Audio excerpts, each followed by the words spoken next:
Hello everyone, मैं लेकर आ गई हूँ आपके लिए सीटेट का प्रीवियस ईयर का हिंदी का सेट है ये, जिसमें 30 क्वेश्चन आपको हिंदी के पूछे जाते हैं। और वो पूरा सेट मैं डिस्कस करने वाली हूँ कि हिंदी के कैसे क्वेश्चन सीटेट में बनते हैं और पूछे जाते हैं। ठीक है, तो आपको किस तरह से तैयारी करनी है और आपकी तैयारी कितनी अच्छी हो रखी है कि आपको ये आंसर आ रहे हैं, तो ध्यान से दीजिएगा और ध्यान से देखिएगा कि आपको कितने क्वेश्चन आप कर पा रहे हो, 30 में से कितने मार्क्स आ रहे हैं आपके। आप मुझे कमेंट करके ज़रूर बताइएगा। ठीक है, तो बिना किसी देरी के वीडियो को स्टार्ट करते हैं।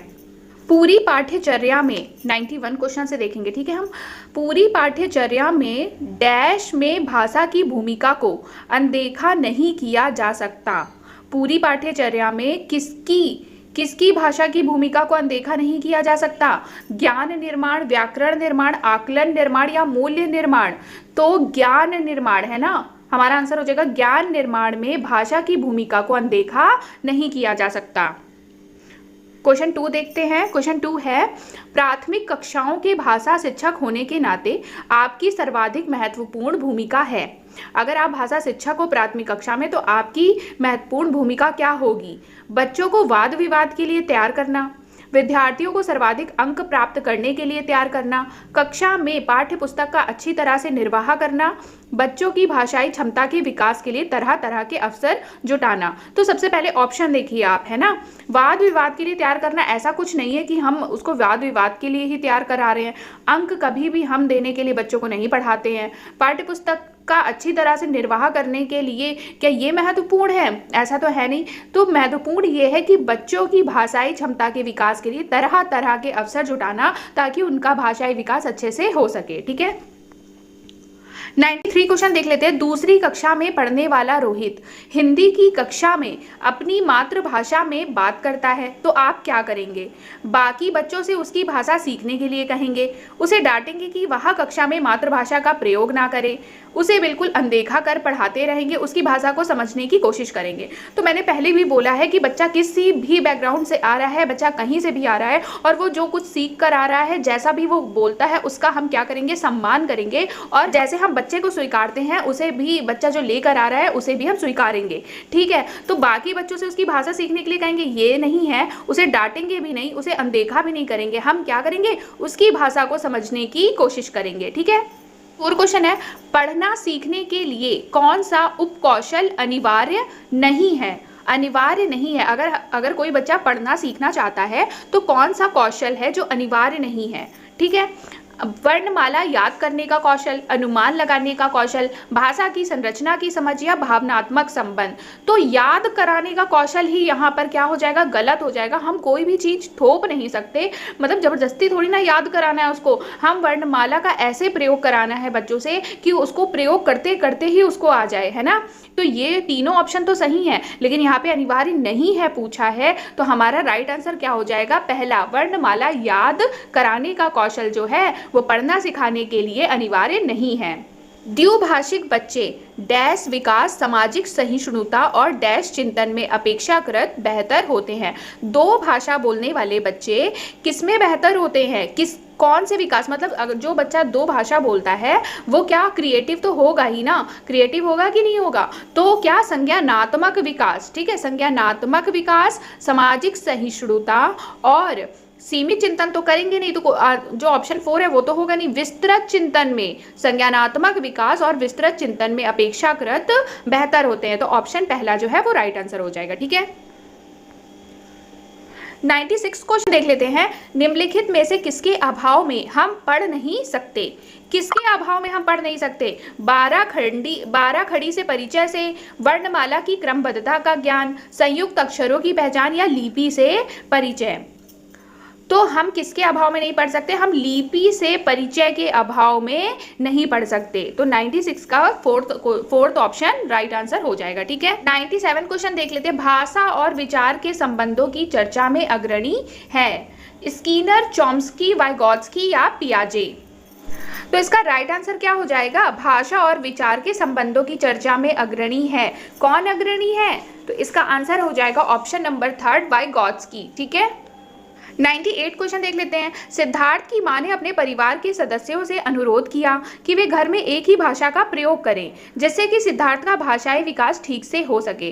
तो उनके बारे में आप क्या कहेंगे? वह सिद्धार्थ के भाषिक परिवेश में किसी प्रकार का अवरोध नहीं चाहती हैं। वह सिद्धार्थ के भाषाई विकास के लिए विशेष प्रयत्न कर रही हैं। वह भाषा अर्जन के सिद्धांतों की गहरी समझ रखती हैं। वह सिद्धार्थ को समृद्ध भाषिक परिवेश से वंचित कर रही हैं। तो ये जो सिद्धार्थ की मां ने किया, यह क्या दर्शाता है? यह ये दर्शाता है कि वह सिद्धार्थ को समृद्ध भाषिक परिवेश से क्या कर रही हैं? वंचित कर रही हैं। तो इसका जो फोर्थ ऑप्शन है वो सही हो जाएगा। ठीक है, 99 क्वेश्चन देख लेते हैं। प्राथमिक स्तर पर भाषा शिक्षण के संदर्भ में सर्वाधिक महत्वपूर्ण है कि बच्चे लिखी छपी सामग्री को बोल बोल कर पढ़ सके, अक्षरों को जोड़ जोड़ कर पढ़ सके, शब्दों को जोड़ जोड़ कर वाक्य पढ़ सके, लिखी छपी सामग्री का अर्थ समझ सके। तो प्राथमिक स्तर पर भाषा शिक्षण के संदर्भ में सबसे ज्यादा महत्वपूर्ण आपको क्या लग रहा है? आपको खुद समझ में आ गया होगा, लिखी हुई सामग्री का अर्थ समझ सके बच्चे, यही सबसे ज्यादा महत्वपूर्ण है। ठीक है, प्राथमिक स्तर पर लेखन क्षमता के संदर्भ में सर्वाधिक महत्वपूर्ण है। लेखन क्षमता के संदर्भ में सर्वाधिक महत्वपूर्ण क्या है? मौलिक विचार, श्रुतलेख, सुलेख या वर्तनी। लेखन क्षमता के संदर्भ में सर्वाधिक महत्वपूर्ण है मौलिक विचार। क्या है? मौलिक विचार। 101 क्वेश्चन देख लेते हैं, क्या बोल रहा है? निम्नलिखित में से कौन सी गतिविधि श्रवण एवं वाचन कौशलों के विकास के लिए सर्वाधिक उपयुक्त होगी? श्रवण एवं वाचन कौशल के विकास के लिए कौन सी गतिविधि उपयुक्त है? कहानी सुनाकर उस पर बच्चों की प्रतिक्रिया जानना, हाव भाव के साथ कविता बुलवाना, प्रश्नोत्तर सत्र आयोजित करना, रेडियो समाचार सुनाना। तो सबसे अच्छा क्या होगा कि टीचर कोई कहानी सुनाता है, उसके बाद बच्चों से उस कहानी के बारे में उनकी प्रतिक्रिया जानता है। तो यही तो सबसे अच्छा होगा कि बच्चों ने उस कहानी को सुना है, फिर अपने शब्दों में वो बोल के बता रहा है कि उसने कहानी से क्या सीखा या कहानी क्या बताना चाहती है। तो यही तो सबसे अच्छा एग्जाम्पल हुआ श्रवण एवं वाचन कौशल के विकास का। तो ऑप्शन 1 क्या है? राइट हो जाएगा। 102 देखिए, वाणी डैश होती है और लिखित भाषा की तुलना में काफ़ी तेजी से बोली जाती है। वाणी क्या स्थिर होती है या अस्थायी होती है या स्थायी होती है या गौड़ होती है? तो लिखित भाषा की तुलना में काफ़ी तेजी से बोली जाती है, ये तो आप सभी को पता है। तो वाणी क्या होती है? वाणी अस्थायी होती है। ठीक है, 103 देख लेते हैं, क्या बोल रहा है? बहुभाषी कक्षा से तात्पर्य है। बहुभाषी कक्षा से क्या तात्पर्य है?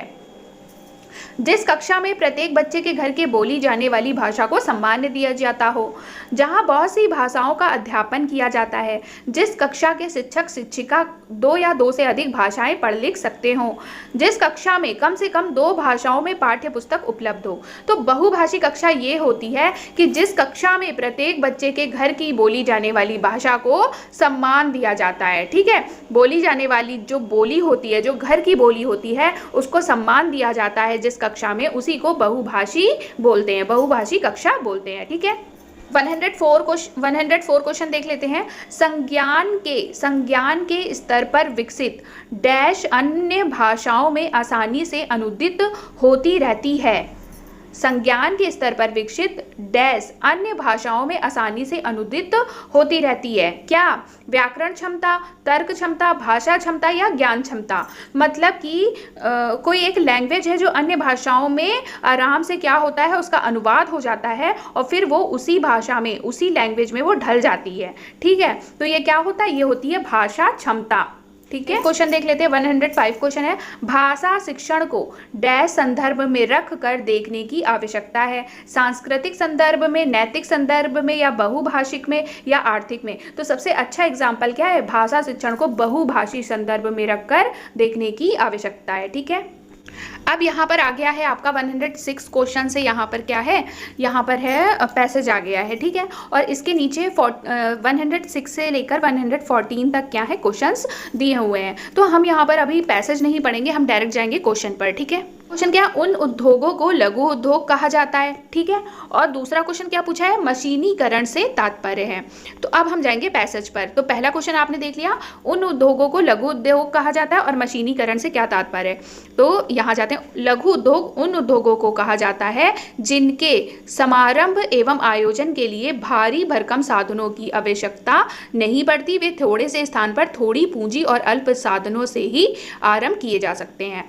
अब हम यहाँ जाते हैं, जिनसे अल्प लाभ मिलता है, जो अल्प अवधि तक चलते हैं, जो कम संसाधनों से शुरू किए जाते हैं, जिन्हें निर्धन व्यक्ति आयोजित करते हैं। तो हमने क्या पढ़ा, जो कम संसाधनों से ना, जो कम साधनों से शुरू किए जाते हैं, हमने यही तो पढ़ा है यहाँ पर। ये देखो, आयोजन भारी भरकम साधनों की जरूरत, वे थोड़े से स्थान पर थोड़ी पूंजी और अल्प साधनों से ही आरंभ किए जाते हैं, ये पढ़ा हमने। तो यहीं पर ये हमें ऑप्शन में भी मिल गया, ठीक है। तो 106 का क्या हो जाएगा, थर्ड। मशीनीकरण से क्या तात्पर्य है, ये पूछ रहा है। तो हम एक बार ना थोड़ा सा ऐसे नज़र मार लेंगे कि क्या बोला गया है मशीनीकरण के बारे में। तो आप जल्दी से रट्टा मारिए, मुझे केवल एक ही जगह पर मशीनीकरण, ये वाला ये दिख रहा है, मशीनीकरण का विरोध किया था, ऐसा ही दिख रहा है। ऐसा कुछ यहाँ पे अपनी वर्डिंग में इन्होंने नहीं लिखा है। तो हम जाएंगे फिर से, मशीनीकरण से क्या तात्पर्य है। मशीनीकरण का, मशीनों का अधिकाधिक निर्माण, मशीनों की अधिकाधिक उपलब्धता, मशीनों की अधिकाधिक खरीद, मशीनों का अधिकाधिक उपयोग। तो मशीनीकरण से तात्पर्य है मशीनों का अधिकाधिक उपयोग, यही तो कहलाता है ना मशीनीकरण, है ना। लघु उद्योगों को प्रश्रय देने के संदर्भ में गांधी जी की क्या धारणा थी, गांधी जी की क्या धारणा थी। तो क्वेश्चन क्या था, गांधी जी की क्या धारणा थी लघु उद्योगों को प्रश्रय देने के संदर्भ में। तो अब हम फिर से क्या है, थोड़ा सा नजर मारेंगे, महात्मा गांधी जैसे वर्ड ढूंढेंगे, ठीक है। तो यहाँ नीचे लिखा है, इसी कारण महात्मा गांधी ने मशीनीकरण का विरोध किया। उनकी यह स्पष्ट धारणा थी कि लघु उद्योगों को प्रश्रय देने से लोग स्वावलंबी बनेंगे, ठीक है, लोग स्वावलंबी बनेंगे। अब हम जाएंगे फिर से क्वेश्चन पे। तो अब हम आ गए क्वेश्चन पे, प्रश्रय देने में गांधी जी की क्या धारणा थी। तो गांधी जी की धारणा थी लोगों को आर्थिक रूप से आत्मनिर्भर बनाना, है ना। लोगों की यही तो धारणा थी, गांधी जी की यही तो धारणा थी कि लोग स्वावलंबी बने, लोग आत्मनिर्भर बने, तभी तो वो लघु उद्योगों को प्रश्रय देना चाहते थे और मशीनीकरण का विरोध कर रहे थे, ठीक है। तो इसका राइट आंसर सेकंड हो जाएगा। अब हम जाएंगे क्वेश्चन 9 पर। भारत जैसे देश के लिए लघु उद्योग धंधों का महत्व क्यों बढ़ जाता है, क्यों बढ़ जाता है। आप पहले ऑप्शन पढ़ लेते हैं, क्योंकि यहाँ के युवा वर्ग को मशीनों पर काम करना नहीं आता, क्योंकि यहाँ कम पूंजी वाले लोग अधिक संख्या में हैं, क्योंकि यहाँ बहुत से लोगों को काम की ज़रूरत है, क्योंकि यहाँ मशीनों की उपलब्धता बहुत कम है। तो इसका राइट आंसर आपको खुद भी समझ में आ रहा होगा, क्या हो जाएगा इसका राइट आंसर। इसका राइट आंसर हो जाएगा थर्ड। थर्ड मतलब बहुत से लोगों को काम की ज़रूरत है, तो क्या हो जाएगा, उद्योग धंधों का महत्व बढ़ जाता है। एक बार हम इसको पढ़ लिया है, अब हम जाएंगे कहाँ पर, पैसेज में। देखो यहाँ पे, देखो पैसेज में लिखा हुआ है, भारत जैसे देश के लिए तो इस प्रकार के लघु उद्योगों का महत्व और भी बढ़ जाता है, क्योंकि यहाँ युवाओं की एक बहुत बड़ी संख्या बेरोजगार है, ठीक है। अब हम जाएंगे क्वेश्चन पे, लघु उद्योगों का महत्व क्यों बढ़ जाता है, क्योंकि यहाँ पे बहुत से लोग क्या है, बेरोजगार हैं। तो यहाँ पर आ जाएगा, क्योंकि यहाँ बहुत से लोगों को काम की ज़रूरत है, क्योंकि वो बेरोजगार हैं तो काम की ज़रूरत तो होगी ही। अब हम जाएंगे 110 क्वेश्चन पे। विषमता का विपरीतार्थी है। अब ये तो पैसे से रिलेट नहीं करता, विषमता यहाँ पे वर्ड जरूर लिखा होगा। तो विषमता, विषमता का विपरीतार्थी क्या हो जाएगा, विषमता। विषमता मतलब क्या हो जाएगा, समानता। विषम है मतलब अलग है, तो इसका क्या हो जाएगा, समान है मतलब समानता है, तो विपरीत क्या हो जाएगा, समानता। 111 क्वेश्चन है, समृद्ध शब्द में भाव है। समृद्ध शब्द में भाव क्या है, समृद्ध शब्द में भाव है रोजगार पाने का, खुशहाल होने का, धनी होने का या समर्थ होने का। तो एक बार हम पैसेज देख लेंगे, वैसे तो आपको समृद्ध समझ में आ रहा होगा, लेकिन आप फिर भी एक बार पैसेज देखिएगा, ठीक है। तो सुखी और सुखी समृद्ध बना जा सकता है। सुखी समृद्ध मतलब सुखी खुशहाल बना जा सकता है। अब समृद्ध शब्द में भाव क्या है, खुशहाल होने का, ठीक है। 112 देखते हैं, अल्पता शब्द है। अल्पता जो है वो किस प्रकार का शब्द है, ऐसे क्वेश्चन भी देखने को मिलते हैं। तो अल्पता क्या है, अल्पता क्या हो जाएगा, अल्पता हो जाएगा तत्सम शब्द क्या हो जाएगा? तत्सम शब्द। तत्सम क्या होते हैं? संस्कृत के शब्द होते हैं जो हिंदी में वैसे ही यूज कर लिए जाते हैं जैसे वो संस्कृत में होते हैं। तो अल्पता क्या है? अल्पता एक संस्कृत शब्द है और इसको हिंदी में भी वैसे ही यूज कर लिया जाता है। तो ये कैसा शब्द है? ये है तत्सम शब्द। ठीक है, 113 देखते हैं। कौन सा शब्द युग्म से भिन्न है? ठीक है, कौन सा शब्द युग्म से भिन्न है? तो कौन सा भिन्न है? पशु पक्षी, माता पिता, दिन रात, भारी भरकम। तो कौन सा भिन्न है? ये तीनों तो सही है, पशु पक्षी, माता पिता, दिन रात, लेकिन जो भिन्न है वो कौन सा हो जाएगा? वो है भारी भरकम। ठीक है, अब 114 पूछ रहा है गद्यांश के अनुसार प्रश्रय शब्द का भाव है।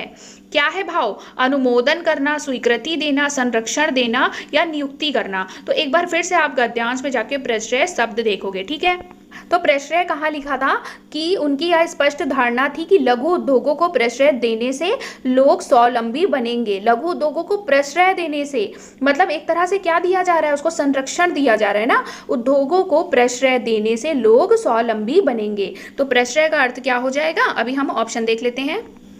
तो प्रश्रय शब्द का भाव क्या हो जाएगा?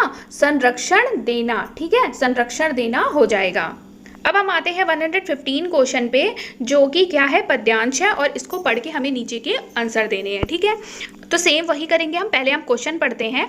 कवि उन्हें नमन कर रहा है जो। ठीक है, तो पहले फिर हम आते हैं कहाँ पर? पद्यांश में आते हैं। देखिए, हम पद्यांश में क्या लिखा है? मिट जाते जो दीप स्वयं रोशन कर, लाख चिरागों को नमन उन्हें है जो लौटा लाते हैं कई बहारों को।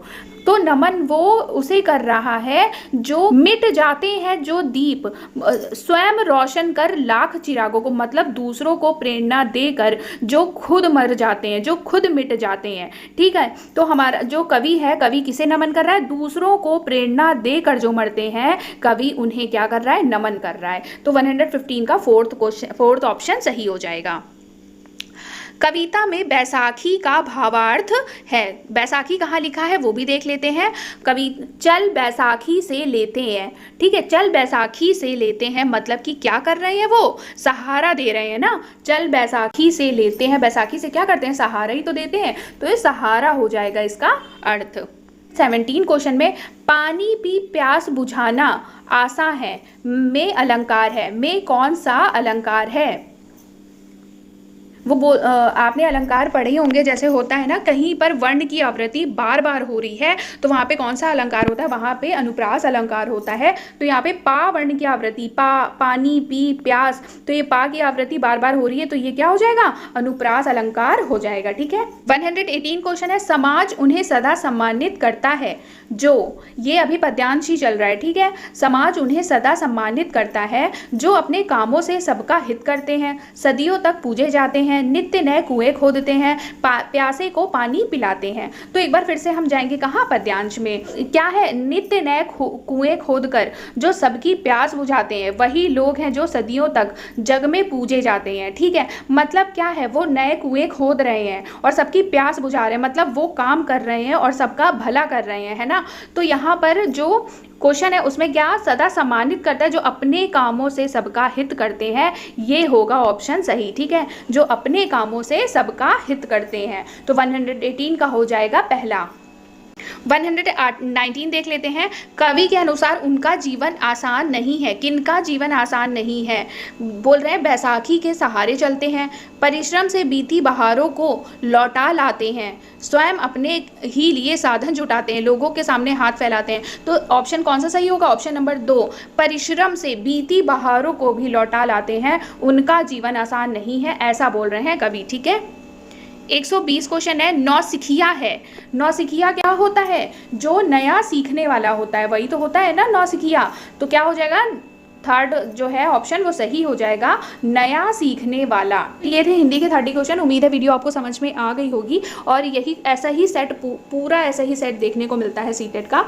तो आई होप आपको ये वीडियो पसंद आए और हेल्पफुल रहे ये। Thank you so much.